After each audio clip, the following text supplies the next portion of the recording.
Piko eta Moko.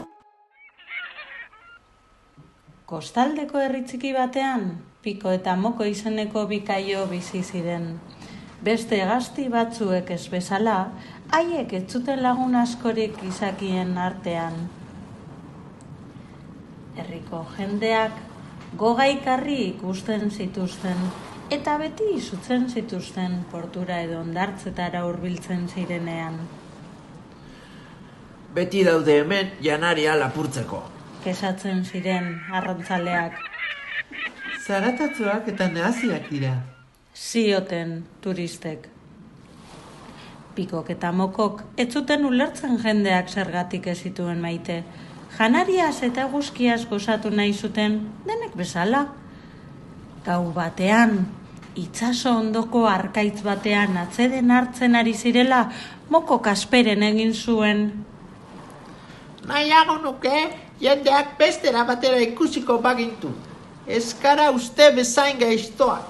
Pikok baiezkoa egin zuen, baina ideia bat zuen buruan. Agian zerbait ona egiten badugu, iritzi aldatuko dute. Egun batzuk geroago, ekaitz gogor bat iritsi zen herrira. Haizeak hain gogor jotzen zuenez, ontzi batzuk portuan askatu egin ziren. Pikok eta Mokok arriskua seriotik ikusita, zerbait egin behar zutela jakin zuten. Elkarrekin abiatu ziren. Porturantz, hegoak gogor astindu haizearen kontra. Egan zigoa zela, oihu egin zuten arrantzaleako hartarazteko. Adi, ontziak askatzen ari dira. Adi! Eta zirkuluan egin zuten egan arrisku handieneko ontzien gainean.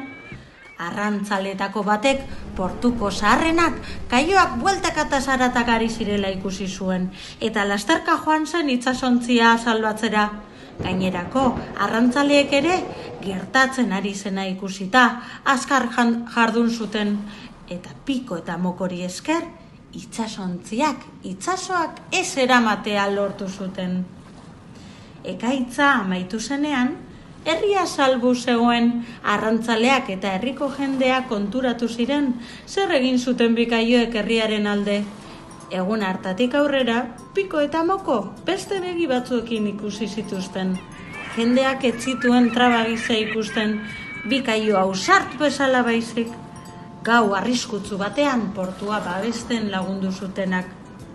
Orain, Piko eta Moko herritik egan doazela arrantzaleek arrain zatiak usten dizkiete eskerron gisa, eta turistek urrundik miresten dituzte. Azkenean, Pikok eta Mokok gizakien artean beraien lekua aurkitu zutela sentitzen zuten. Eta horrela, bi kaioek egan jarraitu zuten beti laguntzeko prest.